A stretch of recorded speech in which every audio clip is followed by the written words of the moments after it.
नमस्कार, बहुत स्वागत है आपका विशेष में। मैं हूँ राजश्री आपके साथ और आज बेहद खास विषय के साथ आपके सामने हाजिर हूँ। 5 राज्यों में हो रहे विधानसभा चुनाव में राजनीतिक दलों ने जनता से एक से बढ़कर एक अभूतपूर्व वादे किए हैं। मुफ्त बिजली, मुफ्त राशन, मुफ्त सिलेंडर, स्कूटी, लैपटॉप, स्मार्टफोन्स, कर्ज माफी और महिलाओं को हर महीने निश्चित रकम और युवाओं को रोजगार देने के वायदों को लेकर सभी राजनीतिक दलों में इस बार खासी होड़ दिखाई दे रही है। आलम यह है कि सभी सियासी दलों ने एक दूसरे पर अपने अपने वायदे और योजनाएं चुराने तक के आरोप लगा रहे हैं। इन चुनावी वायदों को पूरा कैसे किया जाएगा, इसका हिसाब कोई दल देने को तैयार नहीं। वहीं बुद्धिजीवियों और अर्थशास्त्रियों का एक तबका इन वायदों को गलत मानता है, तो दूसरा तबका इसे विकास और कल्याणकारी योजनाओं से जोड़कर पेश करता है। इन दलों की पॉलिटिकल मार्केटिंग टीमें जो हैं वो चुनाव के बाजार में मतदाता को लुभाने के लिए एक के साथ एक फ्री की स्कीमें तैयार करने में जुटी हुई हैं। अब सवाल ये है कि क्या ये चुनावी वायदे जनता के कल्याण के लिए हैं या फिर राजनीतिक दलों के अपने कल्याण के लिए। तो आज के विशेष में हम इसी बात की पड़ताल करेंगे, चुनावी वायदे किसका कल्याण।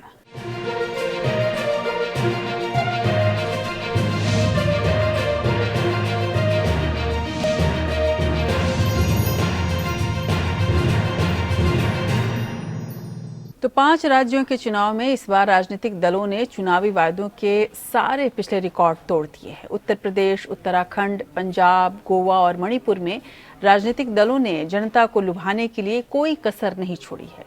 जहां जितना ज्यादा कड़ा संघर्ष, वहां उतने ही हवाई वायदे किए गए हैं। उत्तर प्रदेश में तो चुनावी वायदों को लेकर शह और मात का वो खेल देखने को मिला है जो अभूतपूर्व है। बिजली, रोजगार, राशन, पेंशन, कर्ज, सामान को लेकर चुनावी मंडी में एक से बढ़कर एक वायदों की बोली लगाई जा रही है। यही नहीं, अलग अलग तरह की कैटेगरी में मतदाताओं को बांटकर अलग अलग पैकेज भी तैयार किए गए हैं। मसलन महिलाओं के लिए जो पैकेज अलग है, युवाओं के लिए अलग पैकेज, दलितों और पिछड़ों के लिए अलग अलग पैकेज है। एक नजर डालते हैं इन तमाम दिलचस्प चुनावी वायदों पर।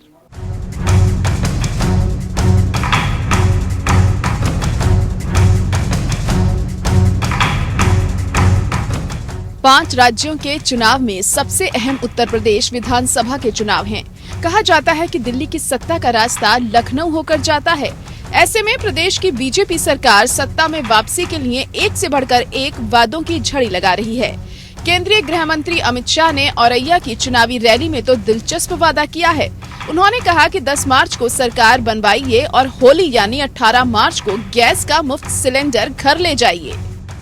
20 तारीख को होली है, 10 तारीख को काउंटिंग है, 10 को भाजपा सरकार बना दीजिए, 20 तारीख को गैस का सिलेंडर आपके घर पर आ जाए। ऐसे में सवाल ये उठता है कि अगर साल में 2 सिलेंडर मुफ्त दिए जा सकते थे तो इसके लिए 5 साल तक जनता जनार्दन को इंतजार क्यों करना पड़ा।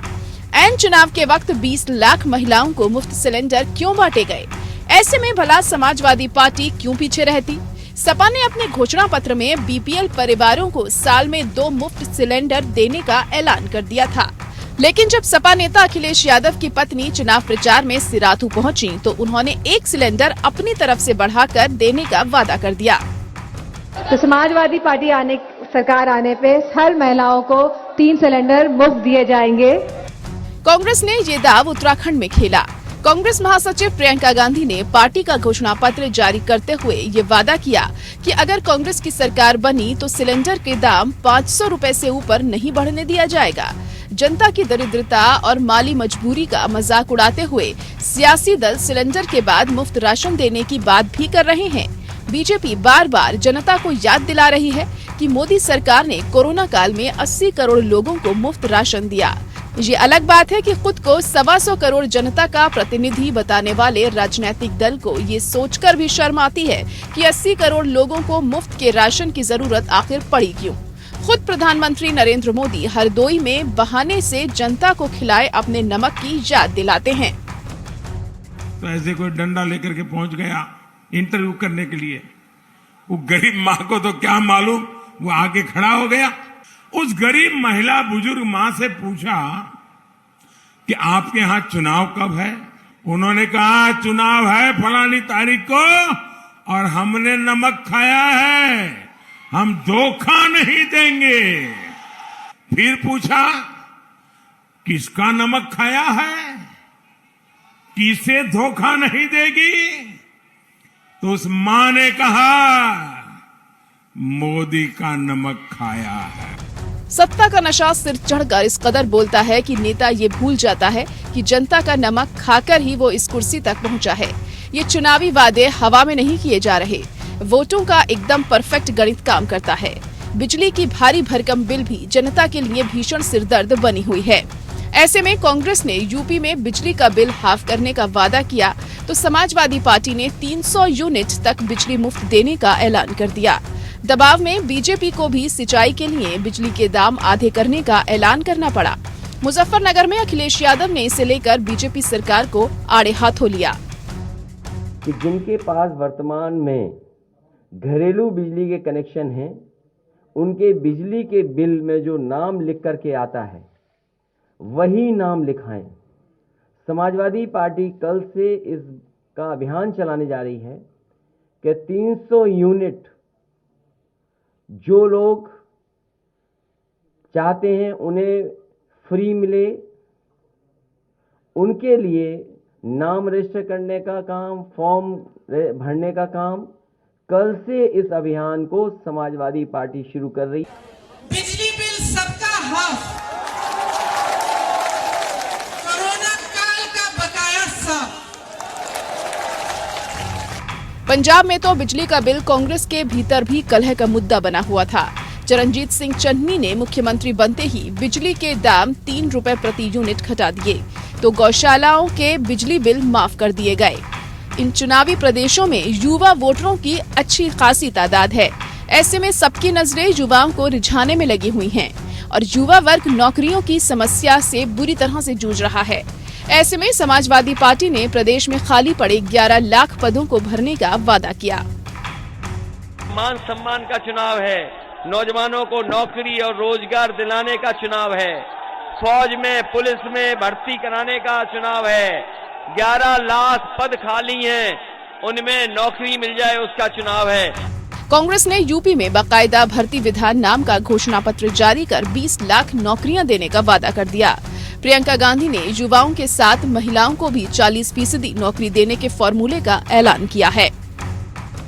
12 लाख सरकारी पद खाली पड़े हैं जिन्हें भाजपा की सरकार ने 5 सालों से नहीं भरा। हम कह रहे हैं कि हम वो 12 लाख पद भी भरेंगे और उसके अतिरिक्त हम 8 लाख और पद भरेंगे या और रोजगार हम माफ करिए पद भरेंगे नहीं, 8 लाख हम रोजगार और पैदा करवाएंगे। इसके साथ साथ हमने पहले भी कहा है कि 40% रोजगार पहले के जो आरक्षण है उनके तहत महिलाओं को दिए जाएंगे। पंजाब में सरकार बनाने के जोश में कांग्रेस एक कदम आगे निकल गई। मुख्यमंत्री चन्नी ने कहा कि अगली बार मुख्यमंत्री बनते ही अपने पहले दस्तखत से वह 1 लाख नौकरियां निकालेंगे। रोजगार जरूरी है, पहले सिग्नेचर जिस तरह मेरे प्रधान ने किया है ऐसे 1 लाख नौकरियां लेकर आगे कुर्सी साहब के साथ 1 लाख नौकरी के सैर करके पंजाब के नौजवानों नौकरियां दी जा रही हैं। ऐसे में सवाल ये उठता है कि अगर ये संभव होता तो पंजाब की कांग्रेस सरकार ने चुनाव से पहले 1 लाख नौकरियां क्यों दबाए बैठी थी। हालांकि इसके लिए कांग्रेस के पूर्व मुख्यमंत्री कैप्टन अमरिंदर सिंह से दूरियां बना ली गई हैं, तो लिंग, उम्र, रुचियों और सामाजिक आर्थिक वर्ग के हिसाब से पैकेज तैयार किए जा रहे हैं। इनमें महिलाएं सबसे ज्यादा सक्रिय मतदाता रही हैं। उन्हें घर चलाना होता है और जाति और धर्म के नारों से अपेक्षाकृत कम प्रभावित होती हैं। यूपी में 15 करोड़ मतदाताओं में 6 करोड़ से ज्यादा महिलाएं हैं। प्रियंका गांधी ने चुनावी गणित शुरू से ही दुरुस्त रखा। सर्वसमावेशी राजनीति की वजह से कांग्रेस के पास अपना कोई वोट बैंक नहीं है, लिहाजा महिलाओं के लिए अलग से शक्ति विधान जारी किया गया और उनके लिए स्कूटी, लैपटॉप, स्मार्टफोन्स वगैरह लोक लुभावनी घोषणाएं की गई। यहाँ तक कि अपने इस पॉलिटिकल पॉइंट की मार्केटिंग के लिए टैग लाइन लड़की हूँ लड़ सकती हूँ बनाई गई और यूपी भर में लड़कियों की मैराथन आयोजित भी करवाई गई।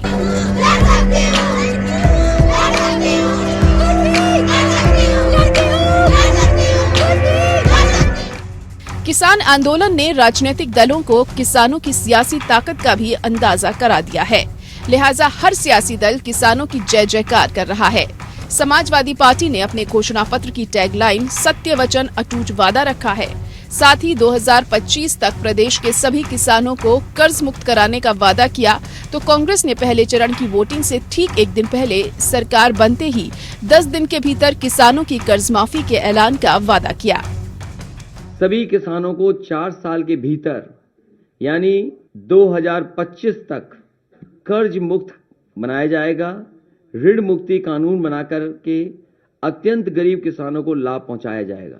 किसानों का पूरा कर्जा माफ किया जाएगा। हम ये कह रहे हैं कि हमारी सरकार जब बनेगी तो 10 दिन के अंदर अंदर किसानों का कर्ज माफ किया जाएगा। छत्तीसगढ़ में जब कांग्रेस की सरकार आई तो आप सबने देखा होगा कि शपथ लेते ही 3 घंटों के अंदर अंदर किसानों के कर्ज माफ किए गए। उसी तरह से हम यहाँ भी उत्तर प्रदेश में ये करना चाहते हैं। पुरानी पेंशन खत्म होने से सरकारी कर्मचारी बदहाल हैं। ऐसे में दोनों पार्टियां पुरानी पेंशन स्कीम लागू करने का वादा कर रही हैं। बहरहाल इन दिनों राजनेताओं के पास हर मर्ज की दवा है। जीत के लिए कुछ भी करेगा। दरअसल चुनाव नेताओं को इंसान बना देता है।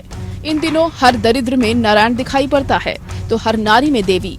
जीतने वाली पार्टी को जीत के बाद वादों से मुकरने से रोकने के लिए जनता के पास कोई हथियार नहीं है और हारी हुई पार्टियां अगले चुनाव से 1 साल पहले तक शीत निद्रा में चली जाती हैं।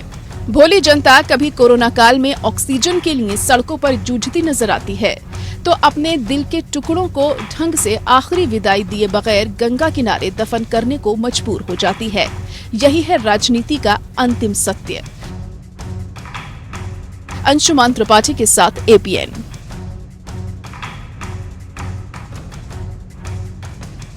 तो कुल मिलाकर बड़े बड़े चुनावी वायदे आज सियासी पार्टियों की राजनीतिक मजबूरी क्यों बन गई हैं, ये समझना बेहद ज़रूरी है। दरअसल राजनीतिक दल जान ही नहीं बल्कि ये मान भी गए हैं कि इतने बड़े देश को गरीबी के दुष्चक्र से निकालना मुश्किल है। लिहाजा समग्र विकास के बजाय वोट बैंक के हिसाब से चुनावी वायदे किए जाने लगे हैं। वहीं देश की जनता ने भी बांटो और राज करो की इस सियासत को बखूबी समझ लिया है। गरीबी, बदहाली, बेरोजगारी, लाचारी से उबरने के लिए वो भी कम से कम लोकतंत्र के इस बेगाने जश्न में कुछ दिनों के लिए दीवाना हो जाना चाहता है। मजे की बात यह है कि विकास के बहाने समाज को जाति और धर्म में बांटकर ज्यादातर चुनावी वायदों को अलग अलग लिफाफे में तैयार किया जाता है और तमाम दल इन्हीं अलग अलग लिफाफों को जनता के सामने पेश करते हैं। जनता ये खेल समझती है लेकिन मजबूर है, या फिर यूं कहें कि इस खेल का हिस्सा बनकर थोड़े दिन के लिए वो अपना गम भुला देना चाहती है। एक मशहूर शेर है कि आदतन तुमने कर दिए वायदे, आदतन हमने एतबार किया। और कुछ इसी तर्ज पर जनता नेताओं के वायदों पर भरोसा करे न करे लेकिन उन वायदों को सुन लेती है और उम्मीद बांध लेती है।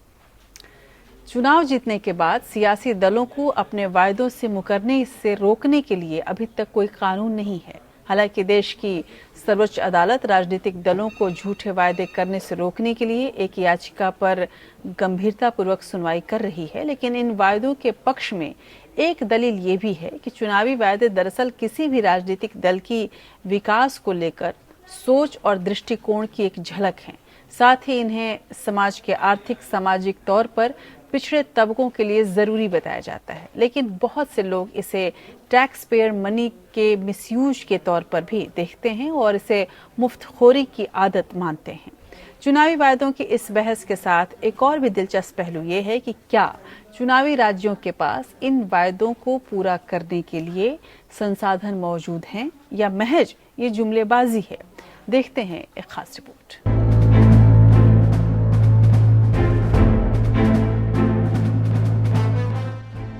सरकारी खजाने पर नगद और मुफ्त उपहार देने के वादों पर रोक के लिए सुप्रीम कोर्ट में एक याचिका दायर की गई है। Chief justice NV Ramana, AS Bopanna और जस्टिस हिमा कोहली की बेंच में दाखिल की गई इस याचिका में कहा गया है कि मुफ्त और नकद उपहारों का वायदा करने वाले राजनीतिक दलों की मान्यता रद्द की जाए। बीजेपी नेता और वकील अश्विनी उपाध्याय ने अपनी याचिका में चुनाव से पहले सार्वजनिक धन के उपयोग करने वाले राजनीतिक दलों का चुनाव चिन्ह जब्त करने का चुनाव आयोग को निर्देश देने की अदालत से मांग की है। सुप्रीम कोर्ट में पीआईएल फाइल किया था और हमने मांग किया है कि जो राजनीतिक पार्टियां इस तरीके से अनाप शनाप वादे कर रही हैं, ये अपने आप में भ्रष्टाचार है, ये ब्राइबरी है, ये घूस है। इसको बंद करने के लिए कानून बनाया जाए और इलेक्शन कमीशन उन पार्टियों की मान्यता रद्द करे जो इस तरीके की वादा करती हैं। उन पॉलिटिकल पार्टियों का इलेक्शन सिंबल सीज करे। अदालत ने इस बात पर भी चिंता जताई है कि इस तरह के चुनावी वायदों का बजट राज्य के नियमित बजट से ज्यादा होता है। हालांकि अदालत ने कहा कि ये भ्रष्ट प्रथा नहीं है, लेकिन ये एक असमान खेल का मैदान बनाता है। इस याचिका पर केंद्र सरकार को नोटिस जारी कर अदालत ने जवाब तलब किया है। यहाँ वायदों पर होने वाले खर्च को लेकर अदालत की टिप्पणी अहम है। अगर 5 चुनावी राज्यों पर कर्ज की पड़ताल की जाए तो काफी दिलचस्प बात सामने आती है। उत्तर प्रदेश पर 2021 के आंकड़ों के मुताबिक 6 लाख करोड़ का कर्ज है, तो पंजाब पर करीब 2,60,000 करोड़ के कर्ज का बोझ है। उत्तराखंड 75,000 करोड़ के ऋण के बोझ से दबा हुआ है। गोवा पर 25,765 करोड़ और मणिपुर 12,334 करोड़ रुपए बतौर कर्ज ले चुका है। जाहिर है कि चुनावी वायदे पूरे करने के लिए राज्य सरकारों को और अधिक कर्ज लेना मजबूरी है। पंजाब में 70% आबादी को 300 यूनिट मुफ्त देने के मायने हैं कि राज्य सरकार पर 12,000 करोड़ सालाना का अतिरिक्त बोझ। वहीं महिलाओं की योजना पर 25,000 करोड़ का खर्च आएगा। किसान कर्ज माफी की बात की जाए तो पंजाब सरकार पिछला वादा पूरा नहीं कर पाई। इस वक्त पंजाब के किसानों पर करीब 90,000 करोड़ का कर्ज लदा है। यूपी तो पहले से 6 लाख करोड़ के कर्ज से दबा है। राज्य के संसाधनों से मिलने वाले राजस्व के मुकाबले खर्च ज्यादा होने से सरकार का वित्तीय घाटा बढ़ता है। जाहिर है ऐसे में सरकारी कामकाज पर असर पड़ता है। ऐसे में चुनावी वायदों को जुमला करार देकर राजनीतिक दल बच निकलने की कोशिश करते हैं, लेकिन राजनीति के व्यवसाय बनने की वजह से ठेके, लाइसेंस, परमिट और निजीकरण में राजनीतिक दलों की खासी दिलचस्पी नजर आती है। कुल मिलाकर राष्ट्रीय संपदा को पब्लिक प्राइवेट पार्टनरशिप से लेकर निजी कॉर्पोरेट को कई सालों के लिए लीज पर देकर निजी और पार्टी के स्तर पर लाभ कमाने की मंशा की वजह से राजनीतिक दल ऐसे चुनावी वायदे करते हैं और बोझ होते होते ये हालत हो गई है कि विकास योजनाओं के बजाय राजनीतिक दल लाभार्थियों को नकदी देने की हिमायती हो गए हैं। बहाना भ्रष्टाचार रोकना है, लेकिन नकदी देने के अपने फायदे हैं तो नुकसान भी बहुत है।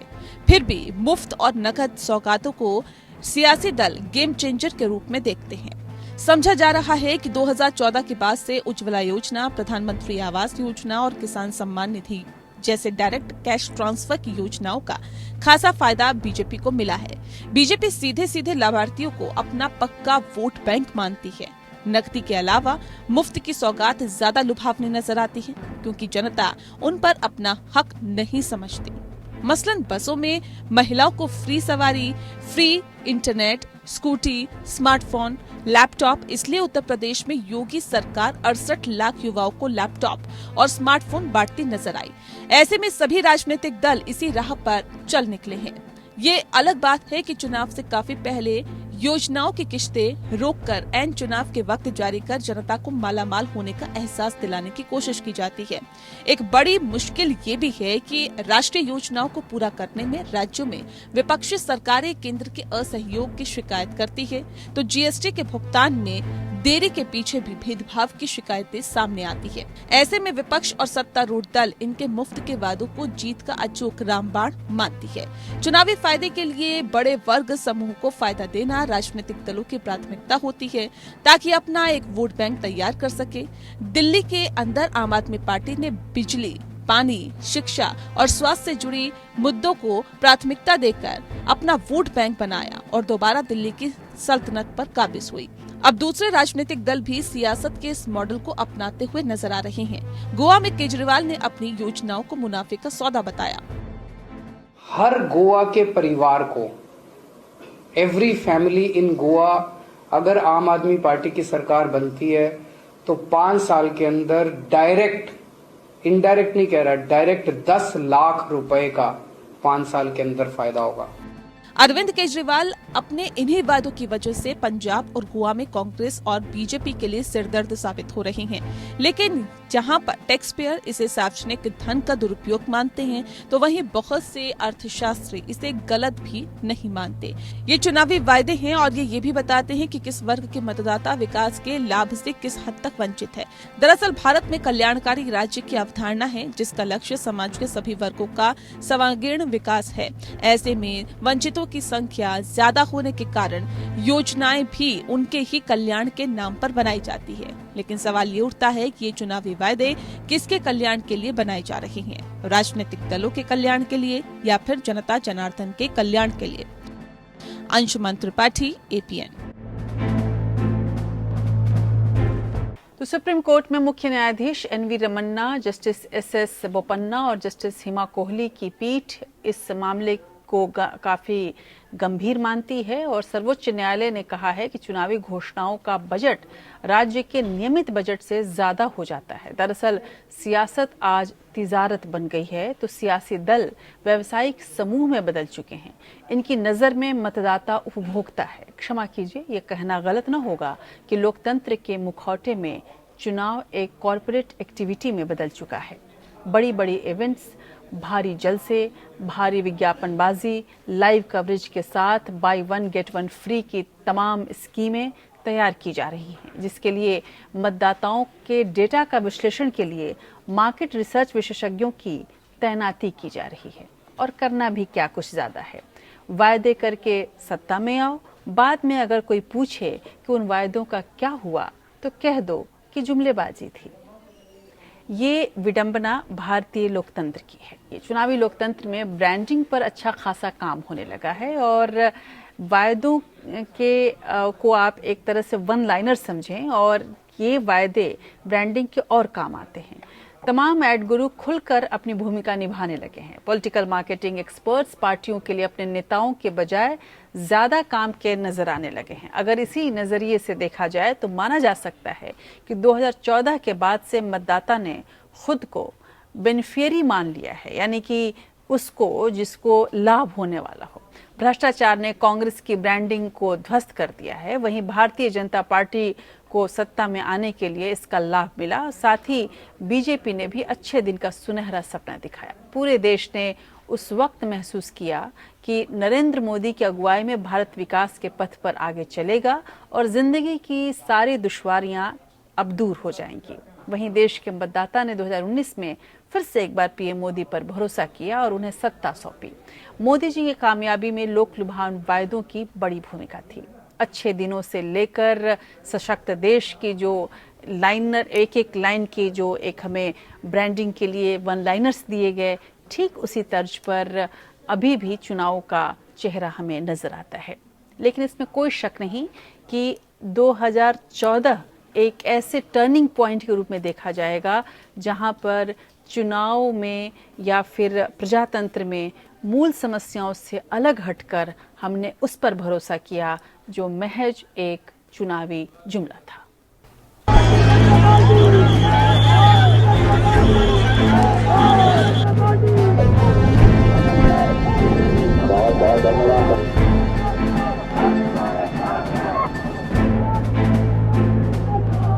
भारतीय जनता पार्टी ने हिंदुत्व, राम मंदिर और राष्ट्रवाद की विचारधारा से भारतीय जनमानस में अपने लिए जगह बनाई, लेकिन बीजेपी को कामयाबी राष्ट्रीय स्वयंसेवक के नकारात्मक और मुस्लिम घृणा पर आधारित प्रचार से मिल पाई। आजादी के बाद करीब 35 साल तक कांग्रेस ने शासन किया, लेकिन 70 साल में मिली नाकामियों को वामपंथियों के साथ आरएसएस और जनसंघ ने कांग्रेस को खारिज करने के लिए जमकर उछाला। आज की पीढ़ी को लगता है कि देश की हर मुश्किल, महंगाई, बेरोजगारी, गरीबी, भ्रष्टाचार, अशिक्षा और अराजकता की जड़ में कांग्रेस है। यही नहीं, नेहरू गांधी को सरदार वल्लभ भाई पटेल, सुभाष चंद्र बोस, भगत सिंह जैसे महानायकों का विरोधी साबित करने के लिए अफवाह तंत्र का इस्तेमाल किया गया। लेकिन कामयाबी सोशल मीडिया के अवतार से मिली। कांग्रेस सत्ता के नशे में चूर थी। उसे लगता रहा कि कांग्रेस देश की मजबूरी है, लेकिन आधुनिक पॉलिटिकल मार्केटिंग ने मोदी की छवि महानायक की पेश की। 2014 के आम चुनाव में अच्छे दिन के सपने दिखाए गए। 80 लाख करोड़ रुपए का काला धन विदेश से लाकर सबके खाते में 15 लाख पहुंचाने की बात कही गई। अरे एक बार ये जो चोर लुटेरों के पैसे विदेशी बैंकों में जमा है ना, उतने भी हम रुपये ले आए ना, तो भी हिंदुस्तान के एक एक गरीब आदमी को मुफ्त में 15-20 लाख रुपए यूं ही मिल जाएगा। इस पर मतभेद हो सकता है कि पीएम मोदी ने सीधे सीधे हर किसी के खाते में 15 लाख देने की बात कही है या नहीं, लेकिन पीएम के भाषण का भली भांति जनता ने यही मतलब निकाला। जबकि हुआ इसके उलट। नोटबंदी ने मुश्किलों के दिनों की बचत को कागज के टुकड़ों में बदल दिया। 8 नवंबर 2016 की रात्रि को 12 बजे से वर्तमान में जारी 500 रुपए और 1000 रुपए के करेंसी नोट लीगल टेंडर नहीं रहेंगे। महंगाई बेरोजगारी से जूझ रहे देश को मोदी के शब्दों पर भरोसा हो गया। महंगाई घटाने, टैक्स दरों में कमी के साथ बीजेपी ने 2 करोड़ नौकरियों का दावा किया, लेकिन इसका उल्टा हुआ और 2019 तक 4 करोड़ 70 लाख नौकरियां चली गईं और बेरोजगारी की दर पिछले 45 साल में सबसे अधिक हो गई। किसानों की आय में 2022 तक दोगुनी करने और पहले कार्यकाल में 50% की बढ़ोतरी की बात भी कही गई। इतनी बड़ी चुनौतियां हैं, उतने ही बड़े और ईमानदार हमारे प्रयास है। कोशिशों में हमने कोई कमी नहीं छोड़ी है और ये आगे भी जारी रहेगी।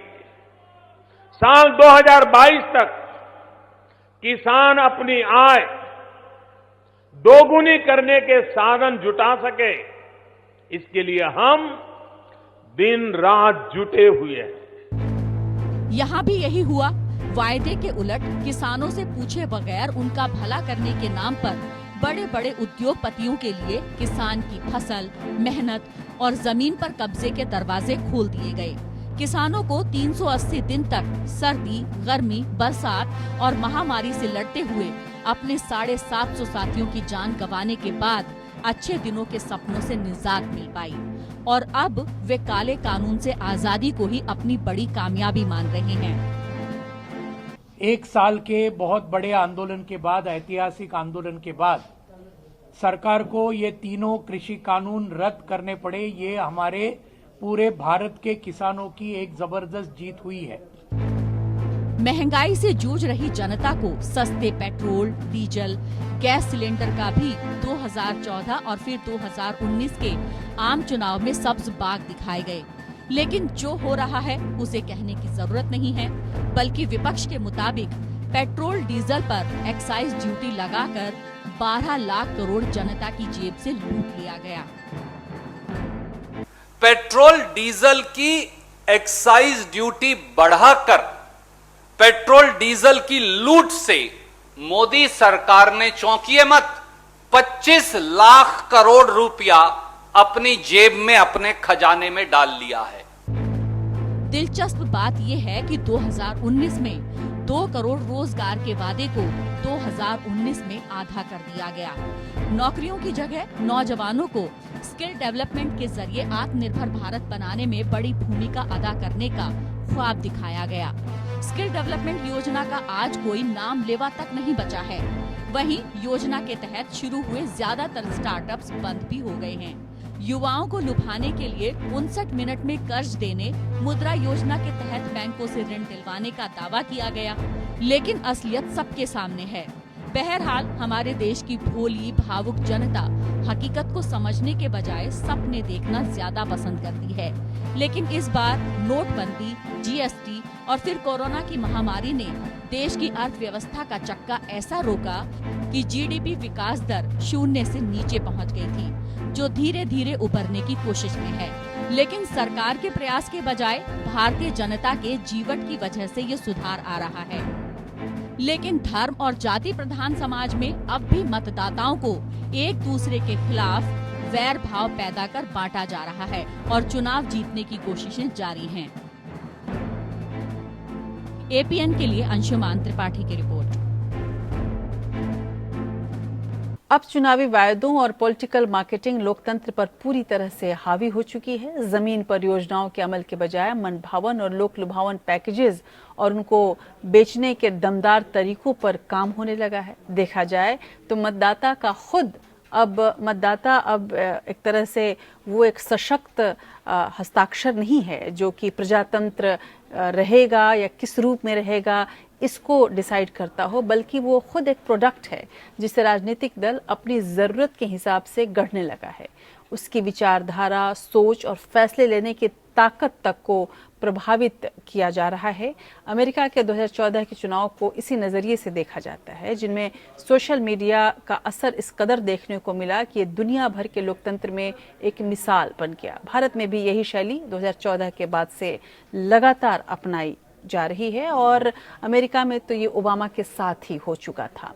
तो दरअसल उसका जो अमेरिका में प्रयोग हुआ उसका सबसे बृहद प्रयोग भारत में हुआ और ये एक ऐसे रूप में उभरा जहां पर हमारे देश के प्रजातंत्र की जो कि अंतिम व्यक्ति की ताकत को समझने का एक जरिया था वो बिल्कुल बदल ही गया।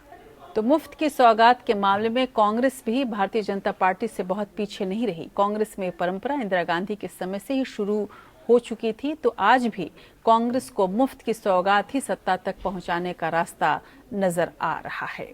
पार्टी ये दावा कर रही है कि कांग्रेस शासित राज्यों में वो इन योजनाओं पर अमल करके दिखा रही है। एक सकारात्मक संकेत ये है कि मतदाता अब राजनीतिक दलों के शगुफों को समझने लगे हैं।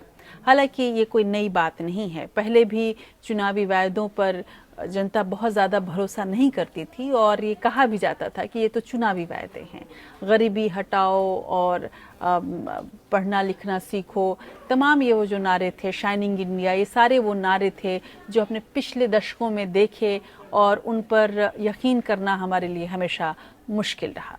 लेकिन यूपीए के समय ही चुनावी वायदों ने राष्ट्रीय राजनीति की दिशा को बदलना शुरू कर दिया था और उसका एक अलग रूप हमें दिखने लगा था। कैसे, देखिए इस रिपोर्ट में।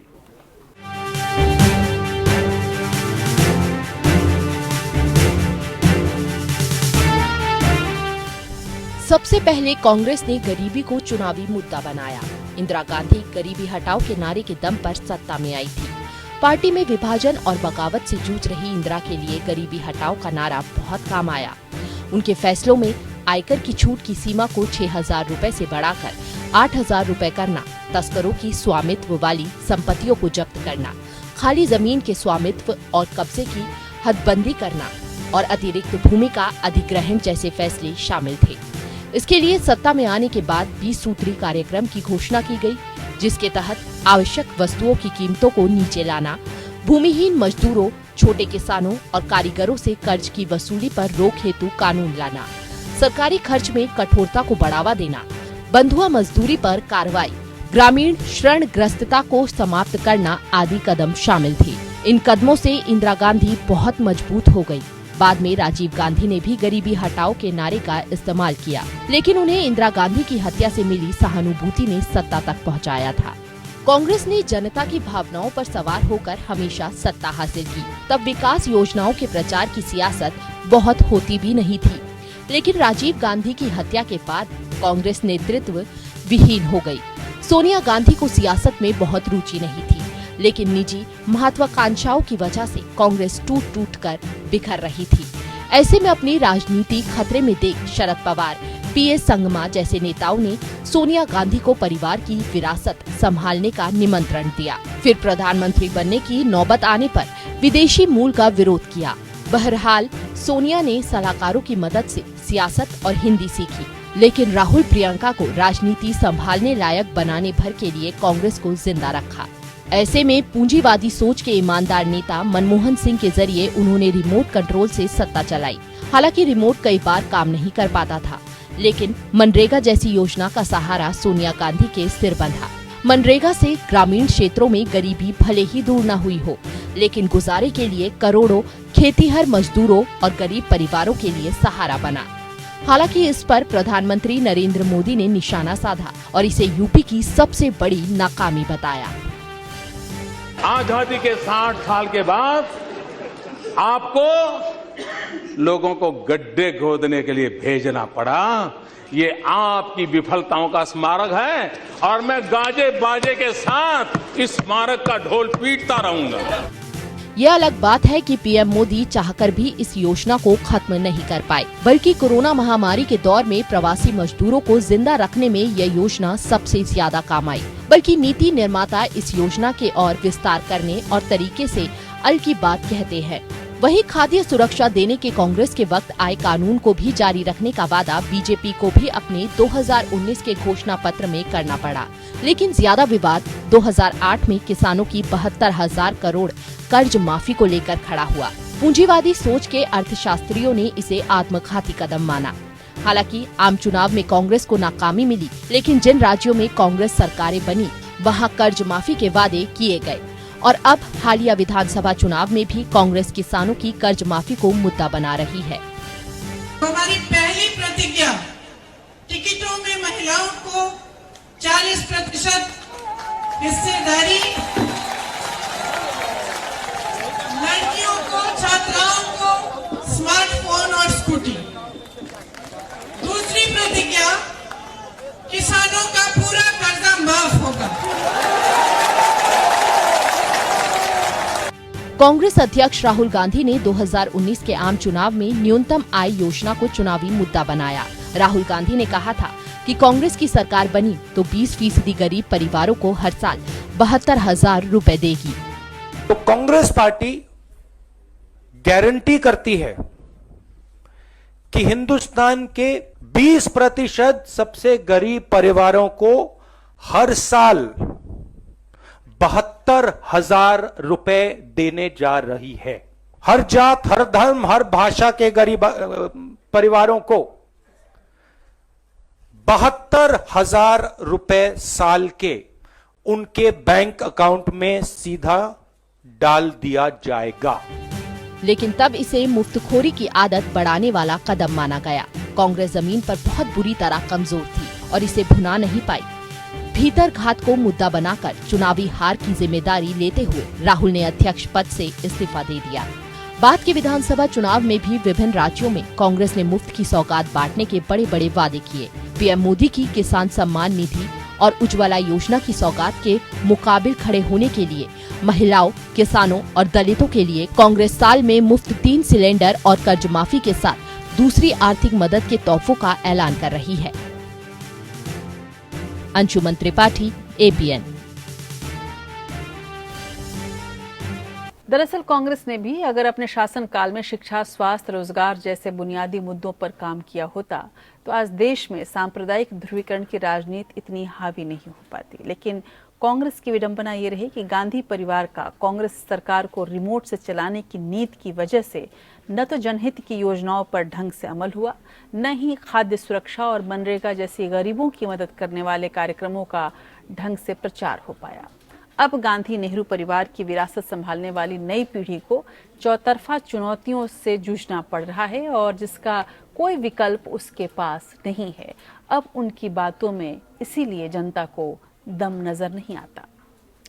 पर क्या इन चुनावी वायदों को हम अपने प्रजातंत्र के लिए ठीक समझें या एक धोखा है या फिर हमारे प्रजातंत्र को कमजोर करने की एक साजिश है? किस तरह से लिया जाए इन चुनावी वायदों को?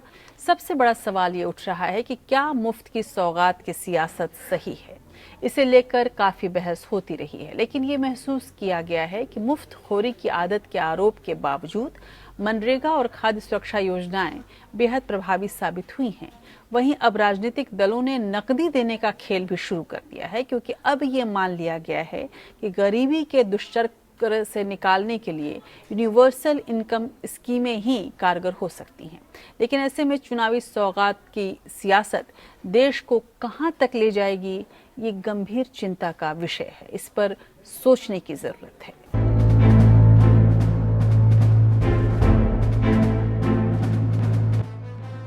मुफ्त की सौगात को बुद्धिजीवी पसंद करें या ना करें, लेकिन ये कड़वी हकीकत है। सबसे पहले दक्षिण भारत से चुनावी सौगात की रस्म की शुरुआत हुई थी। 1961 में डीएमके के संस्थापक अन्नादुरई ने तमिलनाडु में चावल पर सब्सिडी का ऐलान किया था, तो एआईएडीएमके नेता एमजी रामचंद्रन ने स्कूलों में मिड डे मील योजना शुरू की थी। इसके बाद तो मतदाताओं को television, mixie, mangalsutra, sari, washing machine, pressure cooker और लैपटॉप वगैरह देने का चलन शुरू हो गया। तमिलनाडु की जय ललिता ने अम्मा कैंटीन और महिलाओं को तोहफे के लिए मशहूर हुई। जय ललिता ने 20 किलो चावल और शादी के वक्त कन्याओं को 25,000 नगद और 4 ग्राम सोने के मंगलसूत्र देने के वादे पूरे भी किए। और अब तो दक्षिण की सियासत मुफ्त की सियासत के लिए पहचानी जाती है। वहीं उत्तर प्रदेश में वीपी सिंह की वाम मोर्चा की सरकार के समय चौधरी देवीलाल ने बुजुर्गों के लिए पेंशन योजना शुरू की। उन्होंने कहा कि घर के बुजुर्ग बैठक में इत्मीनान से हुक्का तभी गुड़गुड़ा सकते हैं जब उनके खाते में 100 रुपये डाले जाएं, ताकि घर में सब उनकी इज्जत करें। बहरहाल ताऊ देवीलाल ने उत्तर प्रदेश में एक नई शुरुआत की। फिर तो दक्षिण के सौगात वाले मॉडल के देशों के कई राज्यों की क्षेत्रीय पार्टी ने अपना लिया इसे। तो कांग्रेस ने यूपीए सरकार के कार्यकाल में किसान कर्ज माफी, मनरेगा और खाद्य सुरक्षा जैसी योजनाओं को चुनावी मुद्दा बनाया। वहीं नरेंद्र मोदी के चुनावी मुद्दे तो आज भी खासे चर्चे में हैं। पीएम मोदी की 2019 में दोबारा कामयाबी का प्रधानमंत्री किसान सम्मान निधि और उज्ज्वला योजना को श्रेय दिया जाता है। और अब तो आईफोन, स्कूटी और साइकिल देने जैसे वादे किए जा रहे हैं। हमारी पहली प्रतिज्ञा टिकटों में महिलाओं को 40% हिस्सेदारी। दूसरी प्रतिज्ञा किसानों का पूरा कर्जा माफ होगा। तीसरी प्रतिज्ञा 2500 में गेहूं धान, 400 पाएगा गन्ना किसान। चौथी प्रतिज्ञा बिजली बिल सबका हाफ। पांचवी प्रतिज्ञा दूर करेंगे कोरोना की आर्थिक मार, परिवार को देंगे 25,000। आखिरी प्रतिज्ञा 20 लाख को सरकारी रोजगार। मध्य प्रदेश सरकार ने तो मान्यता प्राप्त पत्रकारों को लैपटॉप देने तक का वादा कर डाला। हालांकि इन मुफ्त के वादों से बहुत कामयाबी मिलती है कि नहीं, ये कहा नहीं जा सकता, क्योंकि बीजेपी को पिछले चुनाव में कामयाबी नहीं मिली थी, बल्कि कांग्रेस को तोड़कर सरकार बनाने में कामयाबी मिली थी। लेकिन इस तरह के वादों से राजनीति को लेकर अच्छा संदेश नहीं जाता, बल्कि बड़े बड़े वादों से सरकारी खजाने पर बोझ बढ़ता है और राज्यों की सरकारों पर लगातार कर्ज बढ़ता जा रहा है। इस तरह के लोक लुभावन वादों का मामला अदालत तक भी पहुंचा है। सुप्रीम कोर्ट ने 2013 में अपने एक फैसले में इस तरह की प्रवृत्ति को अनुचित माना था। अदालत ने S Subramaniam Balaji versus government of Tamil Nadu and others मामले में अपने फैसले में इस तरह की प्रवृत्ति को अनुचित माना था। न्यायालय ने कहा था कि चुनाव घोषणा पत्रों में मतदाताओं से किए गए वादे जन प्रतिनिधित्व कानून की धारा 123 के तहत भ्रष्ट आचरण नहीं होते हैं, लेकिन इससे इनकार भी नहीं किया जा सकता कि मुफ्त में रेवड़ियां देने के वादे समाज के सभी वर्गों को प्रभावित करते हैं। इस फैसले के बाद निर्वाचन आयोग ने आदर्श आचार संहिता में एक नया उपबंध शामिल किया था, जिसमें मतदाताओं को प्रभावित करने वाली तमाम घोषणाएं करने पर प्रतिबंध लगाए गए थे। लेकिन ऐसा लगता है कि राजनीतिक दलों पर इसका कोई असर नहीं हुआ। लेकिन मुफ्त के तोहफों के अलावा न्यूनतम आय से जुड़ी योजनाओं को लेकर अर्थशास्त्रियों की एक अलग धारणा भी है। कांग्रेस की न्याय नाम की यूनिवर्सल इनकम स्कीम को बनाने में मशहूर फ्रांसीसी अर्थशास्त्री टॉमस पिकेटी ने काफी मदद की थी। इसके अलावा अर्थशास्त्री लुकास चांसेल, अभिजीत बनर्जी और नितिन कुमार भारती ने भी सहयोग दिया, जिन्होंने साथ में मिलकर भारत में बढ़ रही आर्थिक असमानता पर भी अलग से अध्ययन किया। इन अर्थशास्त्रियों का कहना है कि ब्राजील में ये योजना काफी असरदार साबित हो रही है। वहीं ब्राजील, फिनलैंड, कनाडा, फिलीपींस जैसे देशों में अपने यहाँ यूनिवर्सल बेसिक इनकम को अलग अलग नामों से लागू किया गया।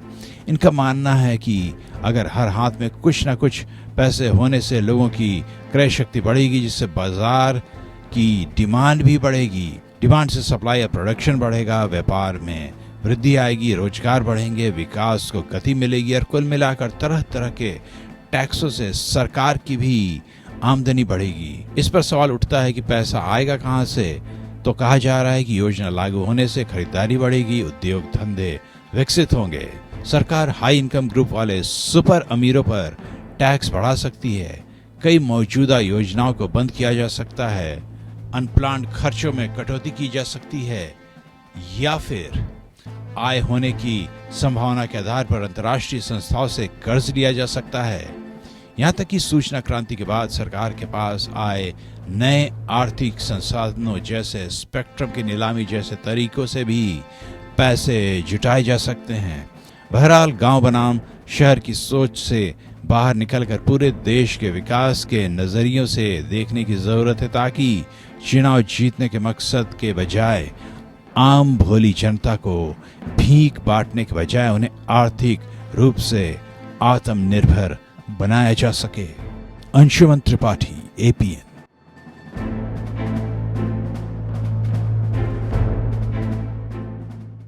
हालांकि ये सच है कि जब दुनिया के संसाधन 1% लोगों के पास सिमटते जा रहे हों, तब मतदाता के लिए और उसके वोट के लिए, उसके अस्तित्व को बचाने के लिए ये सब कुछ ऐसी स्थिति हो जाती है जहां पूंजीवादी लोकतंत्र की मजबूरी के रूप में उभरता है ये वायदों का बाजार। क्योंकि आज की राजनीतिक व्यवस्था संसाधन विहीन लोगों से भी साधन संपन्न लोगों से बराबर का मुकाबला करने की उम्मीद करती है। गैर बराबर लोगों के बीच मुकाबला बराबर का कैसे हो सकता है, ये अपने आप में एक बड़ा सवाल है, खासकर तब जब हमारा संविधान सबके लिए समता, समानता, न्याय के अवसर देने की बात करता है। और विकास का मतलब सिर्फ आर्थिक विकास नहीं होता, लेकिन उसके बीच ये सच भी है कि एक वर्ग और दूसरे वर्ग के बीच भेद बढ़ता जा रहा है।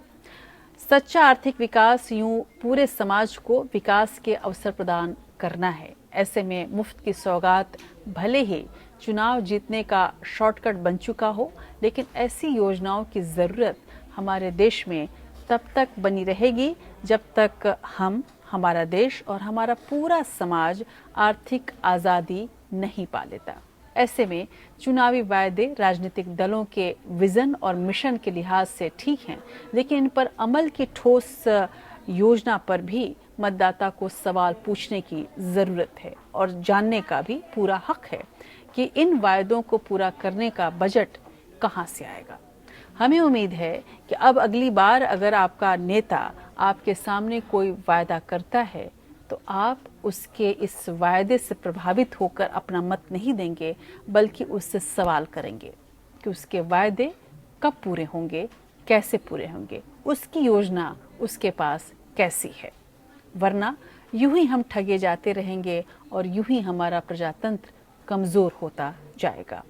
ये ज़रूरी है उस देश के लिए जिस देश को आप और हम अपनी जान से ज़्यादा प्यार करते हैं। तो हमें उम्मीद है कि राष्ट्रहित में आप ऐसा ज़रूर करेंगे, आप ऐसा ज़रूर सोचेंगे। आज विशेष में इतना ही। नमस्कार।